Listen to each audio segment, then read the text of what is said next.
Selamat datang di Belantara, Borneo.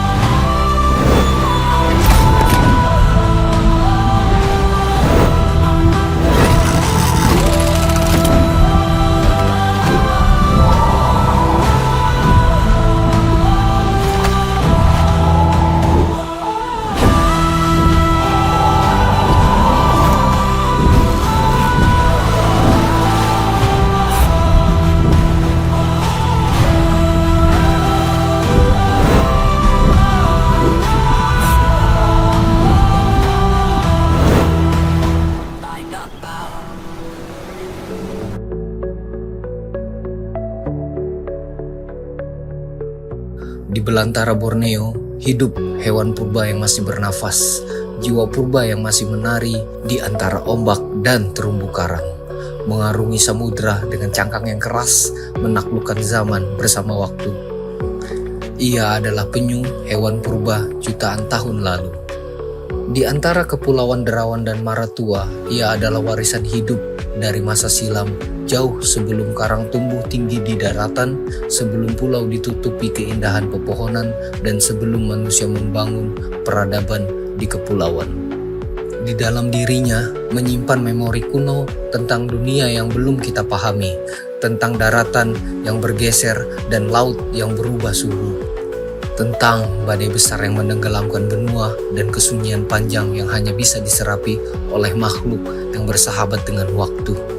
Penyu tidak banyak berubah, evolusi memilih untuk membiarkannya tetap seperti itu, seolah berkata bahwa kesempurnaan bukanlah tentang kecepatan atau kecerdikan, tapi tentang keharmonisan antara bentuk, fungsi, dan keberadaan.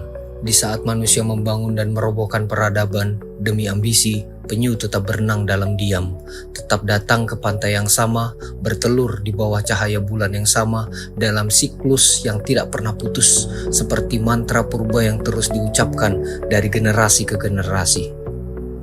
Ada kekuatan dalam ketekunan, ada kebijaksanaan dalam keheningan, dan ada makna dalam kesetiaan kepada asal. Penyu adalah simbol dari keseimbangan, dari keberadaan yang tidak terputus oleh zaman. Kehadirannya adalah pengingat bahwa bumi ini bukan hanya milik kita yang datang belakangan, tapi juga milik mereka yang telah lebih dahulu menjaga dan menyeimbangkan kehidupan, jauh sebelum kita mengakuinya sebagai kepulauan. Ketika kita menatap seekor penyu, kita sesungguhnya sedang menatap waktu yang dilipat dalam bentuk tubuhnya, cangkang yang membawa sejarah, mata yang menyimpan ingatan dunia, dan langkah lembut yang mengandung pesan mendalam, bahwa untuk bertahan kita tidak perlu menaklukkan dunia, cukup menjadi satu bagian dengannya, dan masuk dalam tatanan kehidupan untuk alam. Di Pulau Sangalaki, tim BKSDA dan beberapa lembaga lainnya terus melakukan pemantauan dan perlindungan terhadap penyu. Tanpa penduduk, hanya pos penjaga dan resort pantai. Pengunjung bisa menginap di Derawan atau Maratua, kemudian menyusuri Sangalaki dengan perahu. Juga bisa ikut program edukasi konservasi tentang penyu di Pulau Sangalaki. Penyu sudah lama menjadi bagian penting dari rantai makanan laut.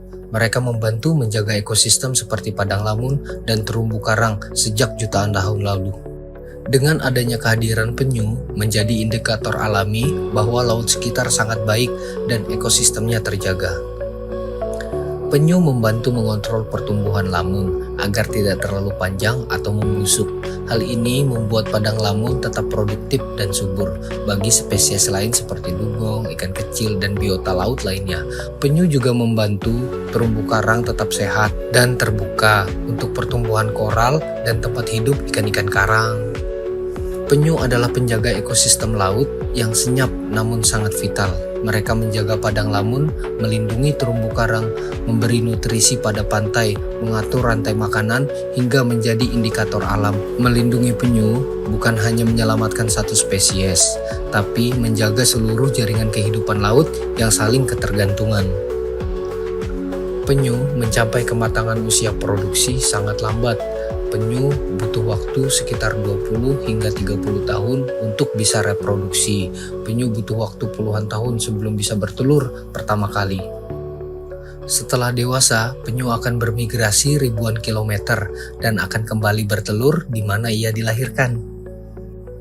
Tukik atau anak penyu menetas dan keluar di pasir secara serentak, biasanya malam hari agar terhindar dari predator.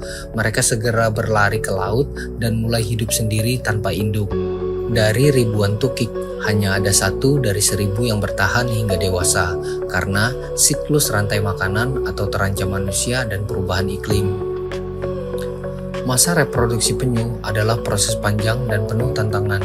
Mulai dari mencapai usia dewasa butuh waktu puluhan tahun, migrasi yang begitu jauh, bertelur dalam jumlah yang besar, hingga hanya sebagian kecil tukik yang bertahan hingga dewasa.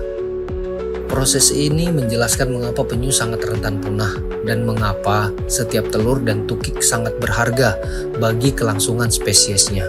Di antara riak ombak yang tak pernah lelah menyapa pantai, penyu adalah seekor penjelajah waktu yang telah menyaksikan benua berpindah, laut terbelah, dan peradaban bangkit lalu hilang dalam sunyi.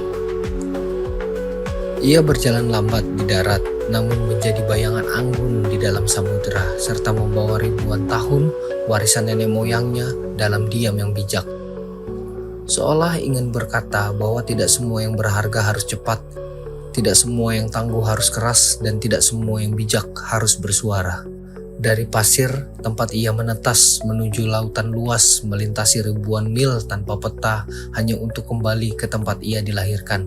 Seolah kehidupan baginya adalah lingkaran suci yang tak boleh dilupakan.